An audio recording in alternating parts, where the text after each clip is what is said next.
So we're looking at lesson 821, which is graphing reciprocal trig functions. So the question is, what does the graph of 1 over sine of x look like?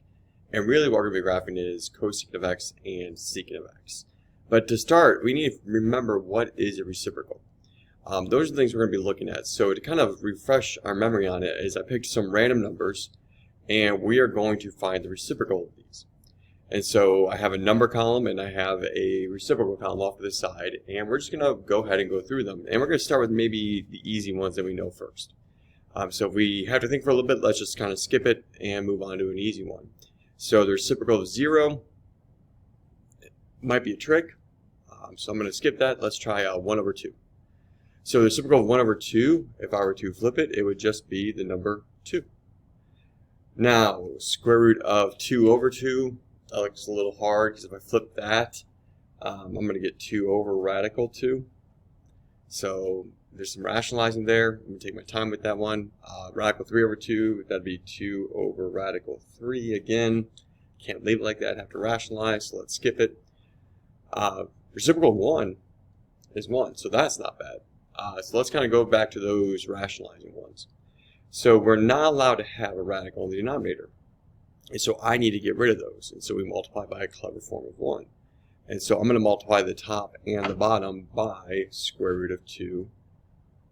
And the reason why is because if I take square root of 2 times square root of 2, then that's the square root of 4, which is 2. And at the top, you're just going to multiply those together. You can't combine them, so it's going to be 2 radical 2 over 2. And look at that. The 2's can cancel. And so really I'm just left with the square root of 2.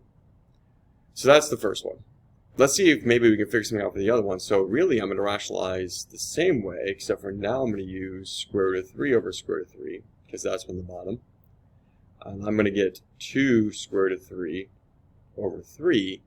Nothing cancels in that way. So I'm going to have, for this one, 2 square root of 3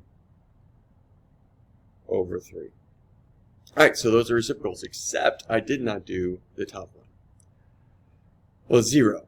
Well, you know what? Let me think about it logically. 0 could be 0 over 1. So let me just flip 0 over 1. And that's going to be 1 over 0.